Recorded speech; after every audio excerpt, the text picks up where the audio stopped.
আপনি কি জানেন ইসরায়েলি সবচেয়ে বেশি যুদ্ধবিমান ধ্বংস করার রেকর্ড রয়েছে একজন বাংলাদেশি পাইলটের? আজ অবধি ইসরায়েলের ইতিহাসের সবচেয়ে বেশি যুদ্ধবিমান ধ্বংস করার রেকর্ড বাংলাদেশি পাইলট সাইফুল আজমের। সাইফুল আজমের সেই বীরত্বের কথা আজও শ্রদ্ধা ভরে স্মরণ করে ফিলিস্তিনিরা। আকাশপথে ইসরায়েলি যুদ্ধবিমানের যমদূত ছিলেন তিনি। সাইফুল আজম পৃথিবীর ইতিহাসের একমাত্র যোদ্ধা যিনি আকাশপথে লড়াই করেছেন 4টি ভিন্ন ভিন্ন দেশের বিমান বাহিনীর হয়ে। আর একক ব্যক্তি হিসেবে আকাশপথের যুদ্ধের ইতিহাসে সর্বোচ্চ সংখ্যক ইসরায়েলি যুদ্ধ বিমান ভূপাতিত করার অনন্য রেকর্ড গড়েছেন। বর্ণাঢ্য কর্মজীবনে একের পর এক ইতিহাস রচনা করে গেছেন এই বীর বাঙালি পাইলট। পৃথিবীর 22 জন লিভিং ইগলের অন্যতম শ্রেষ্ঠ বেইমানিক ছিলেন বাংলাদেশের সাইফুল আজম। 1967 সালের আরব ইসরায়েল যুদ্ধে সাইফুল আজম ছিল ইসরায়েলি বাহিনীর কাছে এক মূর্তমান আতঙ্কের নাম। সাইফুল আজম এক দিনেই 4টি ইসরায়েলি যুদ্ধ বিমান ভূপাতিত করে এবং ইতিহাসে রেকর্ড সৃষ্টি করেছেন। তার এই রেকর্ড আজ পর্যন্ত কেউ ভাঙতে পারেনি। সময়টা 1967 সালের 5 জুন। ভোরের আলো ফোটার আগেই মিশরের অতর্কিত হামলা করে বসে ইসরায়েলের বিমান বাহিনী। হঠাৎ ইসরায়েলের অতর্কিত হামলায় হকচকিয়ে যায় মিশর। তেমন কোনো প্রতিরোধ ছাড়াই চোখের পলকে ধ্বংস হয়ে যায় মিশরের বিশাল বিমানবহর। মিশরের শত শত মিগ যুদ্ধ বিমানগুলো একবারের জন্য আকাশে ওড়ার সুযোগ পায়নি। ইসরায়েলের হঠাৎ অতর্কিত ব্যাপক বোমাবর্ষণে মিশরের বিমান ঘাঁটি, রানওয়ে সহ বিভিন্ন স্থাপনা ধ্বংসস্তূপে পরিণত হয়। সেদিন মাত্র 24 ঘন্টায় আরবরা প্রায় 450 যুদ্ধ বিমান হারায়। একই সঙ্গে তছনছ হয়ে যায় মিশরীয়দের প্রতিরোধে শক্তি। মিশরের বিমান বাহিনীকে ধ্বংস করে ইসরায়েল নজর দেয় আরেক প্রতিবেশী জর্ডানের দিকে। জর্ডান বরাবরই তুলনামূলক অনেক দুর্বল দেশ। ইসরায়েলের প্রতিরোধ করার মতো তেমন কোনো শক্তিই তাদের ছিল না। ব্রিটিশদের তৈরি মাত্র 24টি হকার হান্টার ছিল জর্ডান বিমান বাহিনীর একমাত্র ভরসা। তার উপর সেগুলো উড়ানোর মতো পাইলটও ছিল না। তাছাড়া ইসরায়েলের অত্যাধুনিক সুপারসনিক ফাইটার জেটগুলোর তুলনায় জর্ডানের হকার হান্টার যুদ্ধ বিমানগুলোর সক্ষমতা ছিল অতি নগণ্য। তবু ইসরায়েলিদের বিমান হামলা ঠেকাতে মাফরাক বিমান ঘাঁটি থেকে হকার হান্টার জঙ্গি বিমান নিয়ে বুক চিতিয়ে উড়াল দেন বাংলাদেশি পাইলট সাইফুল আজম। আর সেই হকার হান্টার দিয়েই ক্ষিপ্রগতির 2টি ইসরায়েলি সুপারসনিক যুদ্ধ বিমান ঘায়েল করে ফেলেন সাইফুল আজম। তার অব্যর্থ আঘাতে ভূপাতিত হয় ইসরায়েলি সুপার মিস্টেরের যুদ্ধ বিমান। আরেক আঘাতে প্রায় অকেজো হয়ে ধোঁয়া ছাড়তে ছাড়তে কোনো মতে পালিয়ে ইসরায়েলি সীমানায় গিয়ে আছড়ে পড়ে আরেকটি বিমান। সেদিন অকুতভয়ে বৈমানিক সাইফুল আজমের অকল্পনীয় বীরত্বের কারণে ইসরায়েলের পুরো পরিকল্পনাই ভেস্তে যায়। উল্টো নিজেদেরই 3টি যুদ্ধ বিমান হারায় ইসরায়েলি বাহিনী। সাইফুল আজমের এমন বীরত্বের জন্য জর্ডান সরকার তাকে পুরস্কার স্বরূপ হুসামি ইস্তেকলাল সম্মাননায় ভূষিত করে। সেদিন বাংলাদেশি পাইলট সাইফুল আজমের অসীম সাহসিকতায় জর্ডান আজও স্বাধীন রাষ্ট্র হিসেবে পৃথিবীর মানচিত্রে টিকে আছে।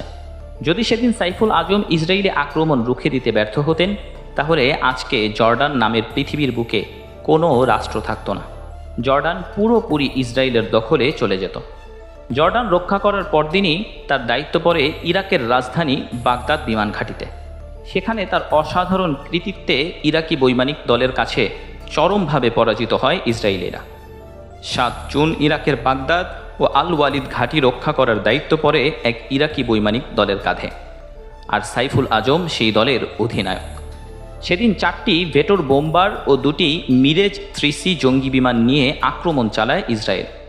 ইসরায়েলের একটি মিরেজ 3C জঙ্গি বিমানে ছিলেন ক্যাপ্টেন গিডিয়ন দ্রোর।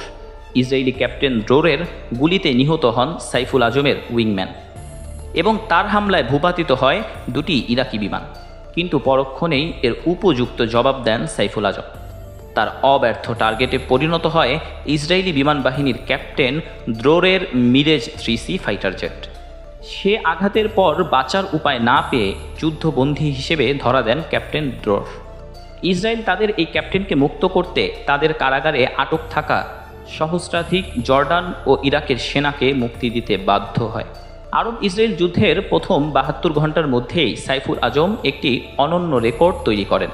ইতিহাসে তিনি একমাত্র ব্যক্তি যিনি ভূপাতিত করেছেন সর্বোচ্চ 3টি ইসরায়েলি বিমান যে জন্য নাত আল সুজা সামরিক সম্মাননায় ভূষিত করা হয় তাকে। শুধু আরব যুদ্ধেই কৃতিত্ব দেখাননি সাইফুল আজম। এর আগে 1965 সালে পাক ভারত যুদ্ধে তার বীরত্বে আক্রান্ত হয় একটি ভারতীয় ফোল্যান্ড নেট জঙ্গি বিমান। সে বিমান থেকে ভারতের ফ্লাইট অফিসার বিজয় মায়াদেবকে যুদ্ধবন্দী হিসেবে আটক করা হয়। সে সময় প্রশিক্ষকের দায়িত্বে থাকাকালীনই সেপ্টেম্বর পাকিস্তান বিমান বাহিনীর 17 নম্বর স্কোয়াড্রনের হয়ে F-86 স্যাবরজেট জঙ্গি বিমান নিয়ে এ কৃতিত্ব প্রদর্শন করেন। বিরল এই পারদর্শিতার স্বীকৃতিস্বরূপ সাইফুল আজমকে পাকিস্তানের তৃতীয় সর্বোচ্চ সামরিক সম্মাননা সিতারায়ে জুরাত এ ভূষিত করা হয়। সাইফুল আজমই পৃথিবীর ইতিহাসে একমাত্র বৈমানিক যিনি 4টি দেশের বিমান বাহিনীর সৈন্য হিসেবে দায়িত্ব পালন করেছেন। এই 4টি দেশ হল পাকিস্তান, জর্ডান, ইরাক ও আমাদের মাতৃভূমি বাংলাদেশ। এছাড়া 8টি ভিন্ন দেশের 8 বাহিনীর বিমান পরিচালনা করেছেন আজম। যুক্তরাষ্ট্র, Pakistan, England, Jordan, Iraq, Russia, চীন ও নিজ মাতৃভূমি বাংলাদেশের হয়ে বিমান চালিয়েছেন তিনি। যুদ্ধক্ষেত্রে অনন্য সব অর্জন আর ইতিহাস গড়া সাইফুল আজমকে 2001 সালে ইউনাইটেড স্টেটস এয়ারফোর্স বিশ্বের 22 জন লিভিং ইগলসের একজন হিসেবে স্বীকৃতি দেয়। 1971 সালে স্বাধীনতা যুদ্ধ শুরু হলে সাইফুল আজম সিদ্ধান্ত নেন নিজ মাতৃভূমির স্বাধীনতাকামীদের পাশে দাঁড়াবার। কিন্তু তার এই পরিকল্পনার বিষয়ে পাকিস্তানি গোয়েন্দা সংস্থাগুলো আগেভাগেই জানতে পারার কারণে তাকে আটক করে পাকিস্তান সেনাবাহিনী। 21 দিন ধরে অজ্ঞাত স্থানে নিয়ে জিজ্ঞাসাবাদ করা হয় তাকে। যুদ্ধ শেষের পরও পাকিস্তানে গৃহবন্দী ছিলেন সাইফুল আজম। পরবর্তীতে বাংলাদেশ স্বাধীন হলে তাকে মুক্তি দেওয়া হয়। বীরশ্রেষ্ঠ মতিউর রহমানের প্রশিক্ষক ছিলেন সাইফুল আজম। এছাড়া বাংলাদেশ স্বাধীন হলে তিনি বাংলাদেশ বিমান বাহিনীর হাল ধরেন। তার হাত ধরেই বাংলাদেশ বিমান বাহিনীর সূচনা হয়। 1977 সালে তিনি বাংলাদেশ বিমান বাহিনীর উইং কমান্ডার পদে পদোন্নতি পান এবং ঢাকা বিমান বাহিনী ঘাঁটির বেস কমান্ডার নিযুক্ত হন।